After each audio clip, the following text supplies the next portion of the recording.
Good evening po muli sa inyong lahat. Ako po si Jobal Kisinamal. At ako po ngayon ay narito sa bansang China at nag-aatid po ng mensahe sa inyong lahat. Kumusta sa aking nanay, sa aking mga kapatid, at sa aking misis, at sa aming dalaga na si Cherise. Minsan pa, isang magandang pagkakataon para sa atin makapag-aral ng salita ng Diyos. Tayo manalangin muna. O aming Diyos na mapagpala, salamat po sa katotohanan na kayo po ang nagbigay ng buhay sa amin. Ang kalakasan, ang talino, ang lahat sa amin ay dahil sa iyo, Panginoon. Without you, God, we are nothing. And thank you once again for this wonderful opportunity that we could study and learn from your word.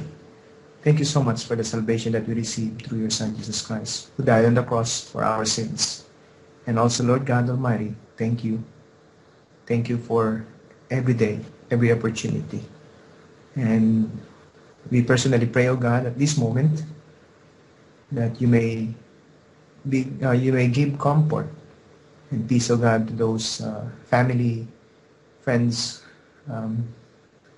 fellow Filipinos, O God, who suffered from the recent typhoon in the parts of Samar, Leyte, Bohol, and the neighboring regions. We pray, O God, that you touch, O God, those who have the ability, who are able, O God, to share their blessings, to reach them out. And we pray, O God, that you give them strength, O God, the people who are being affected so much of the typhoon. Lord, we can do nothing without you. All our lives, O God, all belong to you. And we in you, Lord God, even though we work so hard on ourselves, but without your guidance, indeed, O God, we're just simply walking in the dark. But thank you so much once again for you are there, who is our God, who give us protection, who give us joy and peace in our hearts. And Lord God, we entrust to you our country, Lord God, and you may give wisdom to our president. And may you lift up, O God, more people who really love and care for the country, for our fellow men, for your glory most of all, to honor you indeed, O God. We praise you once again. Bless your word as you speak to us in this wonderful time. In Jesus' name, Amen. Minsan pa ho tayo makapag-aaral ng salita ng Diyos. At buksan po natin ang ating Biblia sa aklat ng unang Samuel, Kapitulo 16, talatang 1 hanggang 16. Sinasabi po rito, the Lord said to Samuel, how long will you mourn for Saul, since I have rejected him as king over Israel? Fill your horn with oil and be on your way. I am sending you to Jesse of Bethlehem. I have chosen one of his sons to be king. But Samuel said, how can I go? Saul will hear about it and kill me. The Lord said, take a heifer with you and say, I have come to sacrifice to the Lord. Invite Jesse to the sacrifice, and I will show you what to do. You are to anoint for me the one I indicate. Samuel did what the Lord said. When he arrived at Bethlehem, the elders of the town trembled when they met him. They asked, do you come in peace? Samuel replied, yes, in peace. I have come to sacrifice to the Lord. Consecrate yourselves and come to the sacrifice with me. Then he consecrated Jesse and his sons and invited them to the sacrifice. When they arrived, Samuel saw Eliab and thought, surely the Lord's anointed stands here before the Lord. But the Lord said to Samuel, do not consider his appearance or his height, for I have rejected him. The Lord does not look at the things man looks at. Man looks at the outward appearance, but the Lord looks at the heart. Then Jesse called Abinadab and had him pass in front of Samuel. But Samuel said, the Lord has not chosen this one either. Jesse then had Shammah pass by, but Samuel said, nor has the Lord chosen this one. Jesse had 7 of his sons pass before Samuel, but Samuel said to him, the Lord has not chosen this. So he asked Jesse, are these all the sons you have? There is still the youngest, Jesse answered, but he is tending the sheep. Samuel said, send for him. We will not sit down until he arrives. So he sent and had him brought in. He was ruddy, with a fine appearance and handsome features. Then the Lord said, rise and anoint him. He is the one. So Samuel took the horn of oil and anointed and anointed him in the presence of his brothers. And from that day on, the Spirit of the Lord came upon David in power. Samuel then went to Ramah. Now the Spirit of the Lord had departed from Saul, and an evil spirit from the Lord tormented him. Saul's attendant said to him, "See, an evil spirit from God is tormenting you. Let our Lord command his servants here to search for someone who can play the harp. He will play when the evil spirit from God comes upon you, and you will feel better." Amen. Ang ating pong pag-aaral ngayong gabi ay patungkol po sa isa sa napakahalagang moral virtue na dapat ay ating hanapin o pakasaliksikin sa ating sarili. Hindi po ito parang kayamanan na kinakailangan ikaw lang meron. But this is the kind of moral gem that everyone should have in order to receive blessings upon blessings, spiritual man at material man. Ang material na blessing, itandaan ko ninyo, ulitin ko sa inyo, this is not a prosperity gospel, but ang material blessing is only a reflection how much you really honor God in your life. Ngayon ang ating pag-usapan ay patungkol sa karakter ng humility. Magkakaroon po tayo ng series ng pag-aaral. Hindi ko alam kung matatapos natin lahat ito ngayon. But ang ating pong tututukan ay ang humility in action. Ngayon ay lesson 1. Titingnan natin kung mabubuksan kaagad natin ito, yung patungkol sa buhay ni David. Sinimulan natin sa event na kung saan pinakilala sa atin si David na sa aklat ng unang Samuel, Kapitulo 16. Ngayon, mayroon mo na ako itatanong sa inyo. Ikaw ba ay taong mapagpakumbaba? Are you a humble person in the true sense of the word? Am I a humble person in the true sense of the word? What is humility? Yan ang pangalawang tanong. Pangatlo, how do you identify true humility from false? What is the difference between humility and insecurity? Insecurity means low self-esteem. Okay? The dictionary defines humility in this way.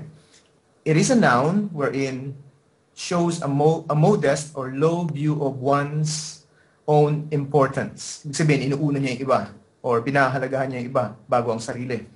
This also incorporates with the words modesty, humbleness, meekness, diffidence, unassertiveness, lack of pride, lack of vanity, servility, submissiveness. Ito ay kabaliktaran ng tinatawag na pride. Na kumisan ay nagiging tawagan natin sa mga Pilipino ay fried chicken. Hindi natin nasabog na fried chicken, kundi fried chicken. Ibig sabihin, it has no value para pahalagahan mo. Ngayon, in Baker Bible definition, sinasabi, ganito, humility is more than self-effacement, but doesn't mean feeling and living insecure. Now, ibig sabihin, pinapakita rito, humility is a moral virtue grounded in the character of God. Pinapakita nito kapag may humility ka o may humility ang isang tao, ibig sabihin, nire-reflect mo yung na ang Diyos ang naghahari sa iyo. Dahil impossible. Di nyo napapansin sa mundo, dalawa lang ang umiiral eh. Kahit sa pananaw. Sabi nila, there is no God. Sabi naman ng isang grupo, there is a God. Ngayon na, sabihin, yung pinaka-major. Although nahati yun sa maraming sangay, pero hindi natin pag-usapan ngayon yun. Ang tinutukoy ko lang dito, makikita mo, may pride ng tao by proving there is no God dahil kailangan palabasin niya sa kanyang sariling mundo, sa kanyang sariling timetable, nakalimutan ng tao na ang Diyos ay kumikilos ayon sa kanyang time. Even in creation, nung ginawa niya yung creation, hindi to ayon sa ating time. So man is proving that God doesn't exist in His time frame. But God works according to His time. If you remember, in the book of Peter, sinasabi doon, that 1,000 years is a day to God, and a day is 1,000 years to God. Meaning, God works in His timetable. God is not, hindi siya sakop ng ating oras. Hindi siya sakop ng matter. Dahil siya ang lumikha sa atin. So, ngayon, balik tayo doon. Pinapakita dito ang isang tao na may pagkakilala sa Panginoon, ang isang tao na talagang napagpakumbaba, una at higit sa lahat. Una at higit sa lahat. He reflected na talagang siya ay may pagkakilala sa Diyos. Pero, Pwedeng peke ang pagpapakumbaba. It could be. Sinasabi sa Psalm 113, verse 4 to 9, at Psalm 138, verse 6 to 7, ang mga bagay na katangian about paano masasabi ang isang tao ay nagre-reflect ng kaluwalhatian ng Diyos. Even sa buksan natin yung Matthew. Hindi natin mababasa lahat ng bahagi ng Biblia, but we can read some of the scripture. Buksan po natin Matthew chapter 11 verse 29. Basahin po natin doon. Pinubuksan ko po ang aking Biblia. Sinasabi po rito, "Take my yoke upon you and learn from me, for I am gentle and humble in heart, and you will find rest for your souls." See? It's so clear. So, sabi diyan, "Take my yoke upon me and learn from me." Ibig sabihin, nandoon yung submission, nandoon yung pagkilala mo sa Panginoon. At sinasabi diyan, and makakatagpo ka nga ng kapahingahan. Dahil pansinin niyo, sa mundong ito, pilit dinajustify ng tao na ang tama ay mali at ang mali ay tama. Ano yung tama? Ang tama is always on the side of God. At ang isang katangian ng isang tao ay nabubuhay sa kalooban ng Diyos. He reflected humility. Now, through humility, alam nyo, ang true humility at saka yung meekness, inseparable yan Pagpakumbaba ka at the same time, meron kang meekness sa iyong personality. Alam mo yun yung hindi ka arrogante. Hindi mo pwedeng paghiwalayin yun. So, but a true humility proves true relationship with the one true God, the God of love, the God of the Scripture, the God who created the heaven and the earth. Ito yung God na sinasabi ko. Hindi yung the so-called instituted religion ng tao. Humility is necessary to enter God's kingdom. Sabi nga sa Matthew chapter 5 verse 3 na kung saan ang Panginoon ay nandoon sa mga mapagpakumbaba. Di po ba? Mababasa po natin yon. Para po makasiguro kayo, ito po. Babasahin ko sa inyo. Sabi rito, "Blessed are the poor in spirit, for theirs is the kingdom of heaven." Poor in spirit means the humble. Blessed are the humble, for theirs is the kingdom of heaven. Or to be great naman, para sa kingdom ng God, sinasabi niya sa Matthew chapter 20 to 26, 27, at Mark chapter 10, verse 43 to 44, dinidiin doon, if you want to be great, learn to be a humble person. But if you want to be humble, be proud. See, walang taong gustong bumagsak, walang taong gustong mag-fail.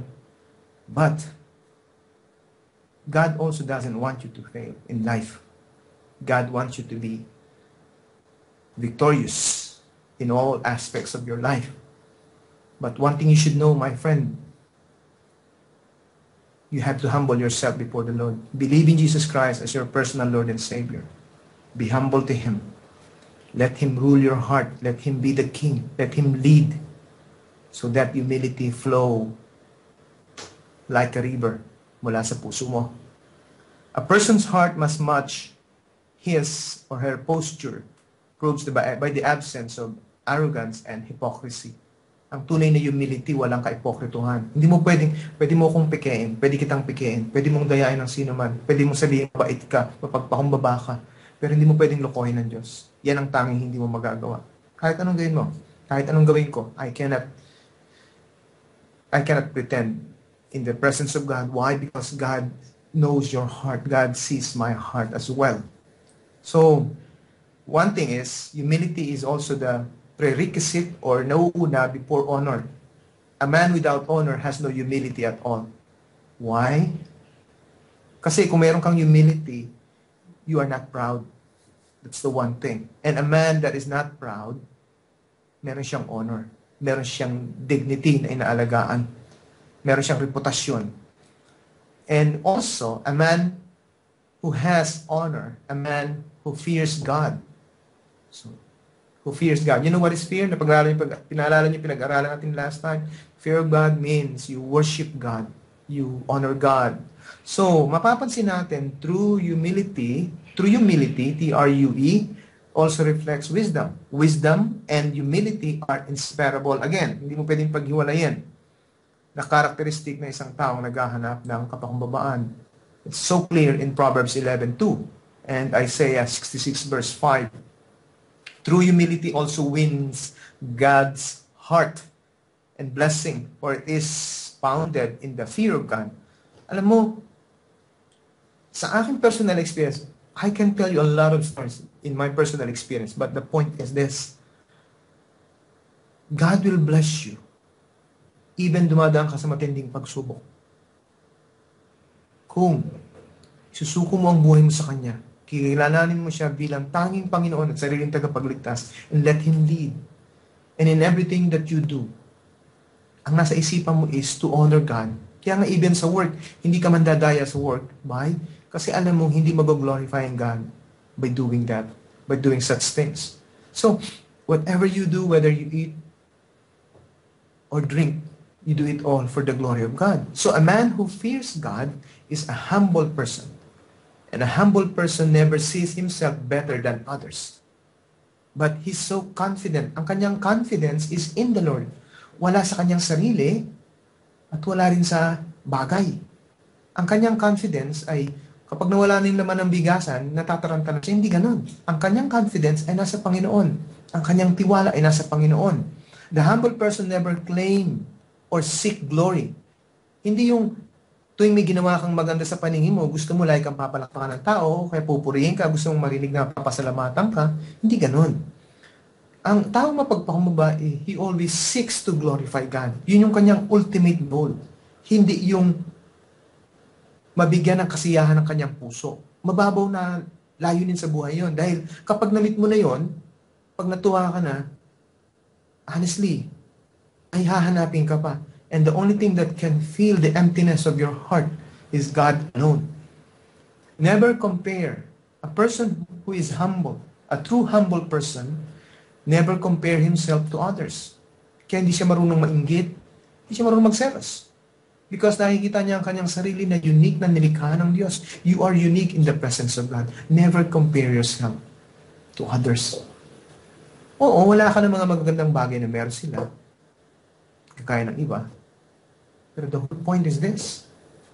God created you uniquely, and all the things that happened to you in the past, at present, at kung anong meron ka ngayon, God is designing you to be a better person in the future. Always look up to that.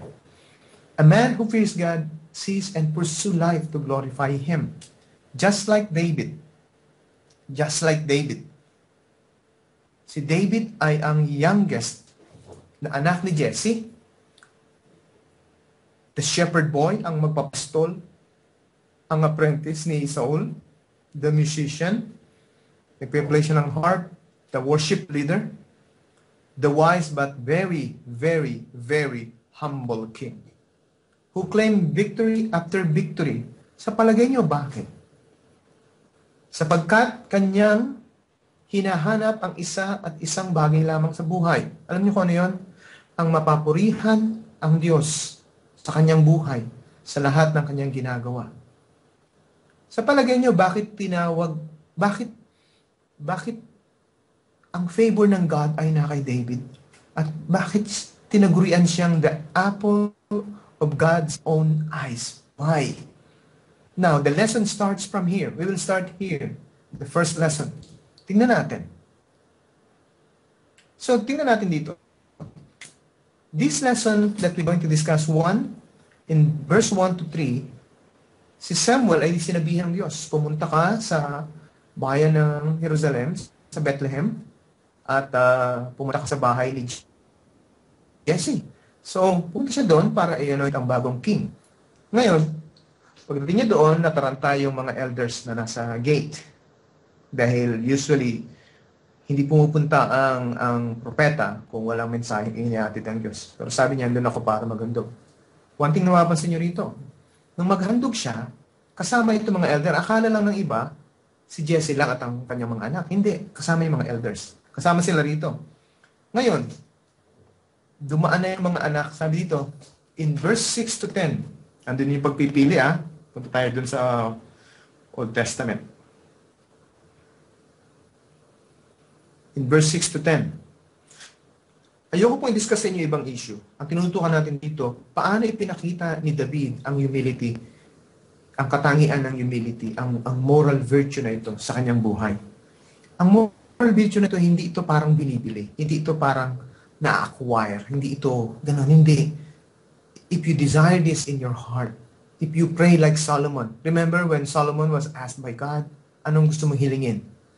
2 things I asked of you, God. Wisdom and humility. Bakit hinihingi niya wisdom and humility? Kasi ang taong may wisdom, humble. At ang taong humble, may wisdom. Alam niyo karamihan, kapag hambog ka, wala kang karunungan. Magkaiba po yun. Iba po yung talino sa karunungan. Ang karunungan po ay aplikasyon ng ating mga natutunang mga bagay sa buhay. So, kahit sabihin mo, ikaw ang pinakamatalinong tao, pero hambog ka, ikaw ay tinuturing na mangmang sa harapan ng Diyos. Sa paningin ng tao, paaaring magaling ka, but in the presence of God, you are just nothing.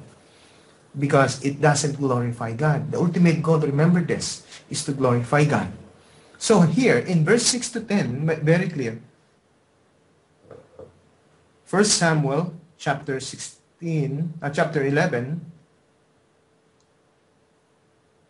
in verse 6, sabi dito,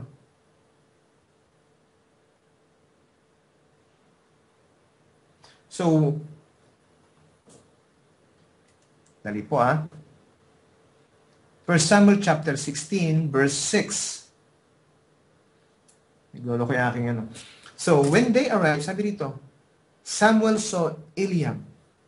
At nung makita niya si Eliab, sabi niya, ito na ang pinili ng Diyos. Agad-agad niyang sinabi. Pero sabi ng Panginoon, hindi siya. Kasi very clear Sabi rito ng Panginoon, hindi siya ang aking pinili. Sabi niya, ito na ang pinili ng Diyos. Sabi ng Panginoon, hindi siya.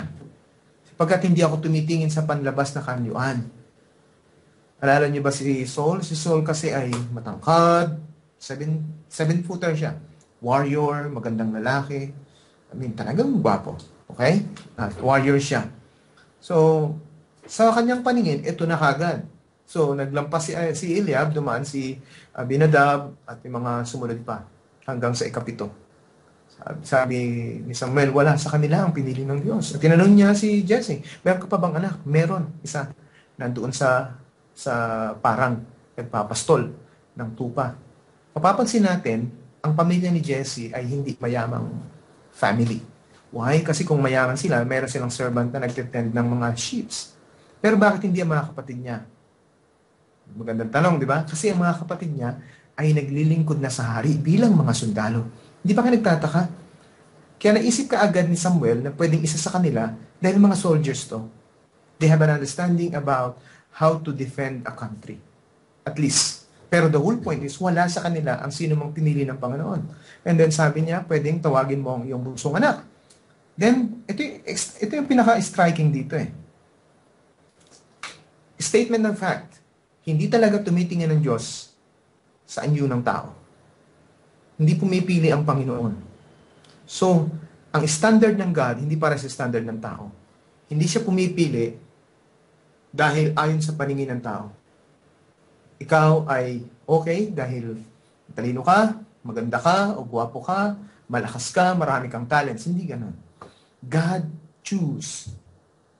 God's way of choosing is not according to man's standard, but in His standard. And what is the standard of God? The man who seek His heart. The man who seek God's heart. Yun yung standard ng God. I cannot read your heart. You cannot read my heart. But God sees the heart of man. Alam niya kung sino ang tunay na naglilingkod at ang sinong tunay na mapagpakumbaba. So makikita natin dito, pinili ng Diyos si David. Nagpapastol ng tupa. Nagpapastol ng tupa. Alam niyo ba yung sabihin nun? Yun po ay servant's duty. Trabaho yun ng mga slave. And then, ginagawa ni David. Una nga, kasi hindi sila mayaman. Pangalawa, dahil siya yung bunso at hindi mga sundalo yung mga kapatid niya, so wala siyang choice. At makikita natin, sabi ni Josephus, si David daw ay mga 10 years old dito. Pero wala talagang clear na indication how old is he. But some scholars says he's 15 years old. But it doesn't matter. But the point here is this. He's not a warrior. Siya ang pinakabata at siya ang pastol. At ang magtindi rito, pinakita rito na kung mababasa niyo yung Psalm 23, pinapakita doon na nagkaroon ng matinding communication si David sa Diyos. Tandaan natin, sa mga Israelita, bata pa lang sila, tinuturuan na sila sa Torah. Tinuturuan na sila sa kautusan. So, may understanding siya. May pagkakilala siya sa Diyos. So, ang ginawa niya, sinasaliksik niya, hinahanap niya ang Panginoon. So, ito yung katangian ni David. The youngest, the least considered, nor expected to be chosen. Lahat ng kanyang kapatid ay mga sundalo at siya ang shepherd boy. Pero itong shepherd boy na ito, that keeping the flock, merong special heart. A heart to care. A special care. Alam niyo kung bakit? Kasi gaya ng isang sheep. Ang sheep, nagtitiwala siya. Di ba pagka isinoga nila yung sa Bulacan, sa Katagalugan, soga ang tawag doon. Pag isinoga mo yung mga hayop sa parang, nakalantad sila eh. Lalo na doon, may mga wolves at may mga magnanakaw. Pero kampante ang mga tupa dahil kasama nila ang kanilang pastol. So merong understanding si David kung ano ang God bilang the greatest shepherd. Do you remember when Jesus said, I am the good shepherd? The good shepherd ay nag-aalaga at handa niyang ibigay ang kanyang buhay, ibuwis ang kanyang buhay para sa mga tupa. Ganon din si David.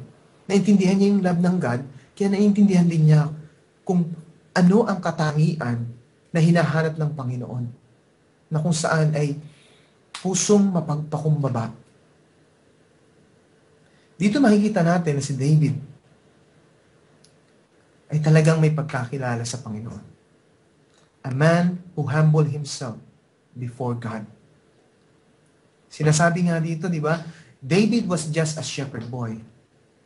Pansinin niyo, nung dumating si David, sabi doon, is ruddy, sabihin, mapula-pula yung kanyang balat, pero he's also good-looking. But the whole point is, marami ding good-looking at marami ding shepherd. But why David? Babalik na naman tayo doon. Why?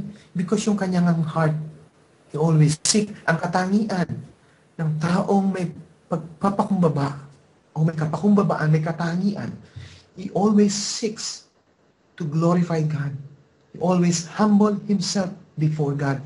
When he wakes up in the morning, ang agad niyang sinasambit, Panginoon, salamat sa buhay na ito. Salamat sa kalakasan na ito. I want to share this to you because I want you to experience God. God loves the humble. God loves the poor in spirit. But shame the proud. Walang sino man ang gusto ang God na i-shame. God will take you as the apple of His own eyes if you seek Him, just like David. Pinapakita rito. Alam niyo, malaki ang kaibahan ni Saul kay David. Sa pang-appearance lang. I mean, maganda na rin si David, di ba? But the whole point is, hindi ganito eh. Si Saul ay malaki, matangkad, malakas, a warrior, and may capability to rule. Pero kabaliktaran siya ni David. David is a shepherd boy who is willing to die. Nalala niyo nung humarap siya kay Saul, sabi niya, nilalabanan ko nga ang leon eh. Pero ang kanyang lakas ng loob, ang taong humble ay kagaya ni David. Ang kanyang tapang, ang kanyang lakas ng loob, ang kanyang confidence, harapin ang pagsubok ng buhay, ang hirap ng buhay, anuman ang dumating, dahil alam niyang kasama niya ang Diyos. Yan ang katangian ng isang taong mapagpakumbaba. A humble person always seek God, always honor God, always trust the Lord. Always seek God, always honor God, always trust in the Lord. Tatlong katangian, a special care na naintindihan ni David na sinishare niya sa kanyang mga tupa. And can you imagine, even when he became a king, marami pa tayong pag-uusapan, this is just a lesson one, even when he became a king, He is still a very humble person. Hindi siya naging proud. He remains the same person, the same man, the same shepherd boy, even though he was a king. Because he never forgets that without God, you are nothing. Kaya sabi nga niya in Psalm 23, ito ko po i-close ito. Sinasabi niya in Psalm 23, buksan po natin ang ating Biblia. Join with me.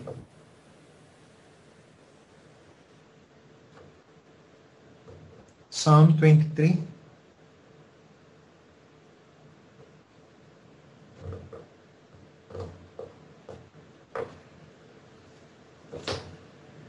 The Lord is my shepherd, I shall not be in want.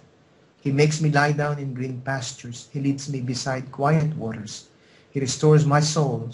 He restores my soul. He guides me in paths of righteousness for his name's sake. Even though I walk through the valley of the shadow of death, I will fear no evil, for you are with me. Your rod and your staff, they comfort me. You prepare a table before me in the presence of my enemies. You anoint my head with oil. My cup overflows. Surely goodness and love will follow me all the days of my life, and I will dwell in the house of the Lord forever.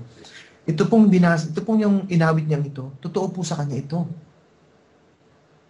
He seek the Lord. The Lord is my shepherd. I shall not be in want. He makes me lie down in green pastures. He honors the Lord. He restores my soul, and he trusts the Lord. Even though I walk through the valley of the shadow of death, I shall fear no evil. And totoo pong, nung inanoint po siya, mapapansin niyo, nung si Saul ay inanoint ng God through Samuel, sa isang ano lang yun sa isang bowl lang yun, or bayan lang yun Samantala, yung kay David, sa horn, ibig sabihin, ibinuhos sa kanya yung langis. And mapapansin niyo sa huling verse doon, sinasabi, simula noon, hindi na siya iniwan ng Panginoon. So, ibig sabihin, kung hahanapin natin ang Panginoon sa ating buhay, kung kikilalanin natin si Kristo bilang ating Panginoon at sarili ng pagligtas, the Good Shepherd, the one who died on the cross for you, siguradong hindi ka niya iiwan, hindi ka niya pababayaan, hindi ka niya kakaligtaan. Why? Kasi nga siya ang Good Shepherd. And a person who trusts in the Lord is a person who is truly humble in his heart. Hindi niya ito binili, hindi niya ito kinuha.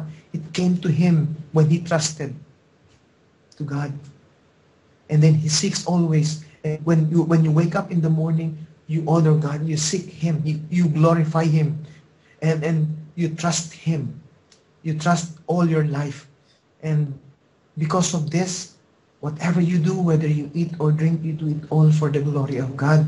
You don't follow the principle of Socrates, eat and be merry, for tomorrow you die. But whatever you do, whether you eat or drink, you glorify God. Glorifying God is an act of humility. An expression of humility. Nagpapakita ka na ikaw ay may humility. If you seek God, with all your heart, God will never leave you nor forsake you. Remember this. Yours is the kingdom if you humble your heart before God. Believe in Jesus Christ. Honor Him.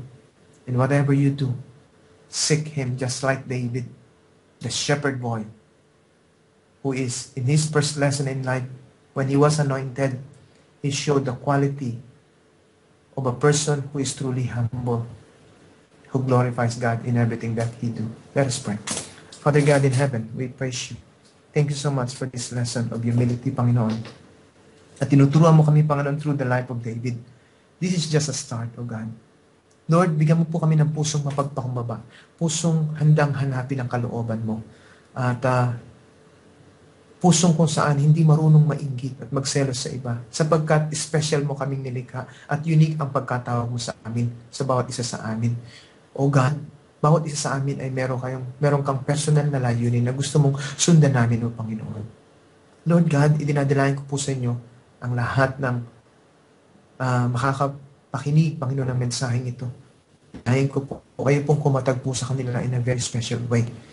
Lord God, in the name of Jesus Christ, I pray, kayo po ang aming ilapitan. Isinusuko po namin ang aming buhay sa inyo, O Ama. Dinadalangin ko po, Panginoon, na ang aming puso ay puniin mo ng kapakumbabaan at karunungan sa buhay. Lord, always pakialaman mo ang aming buhay.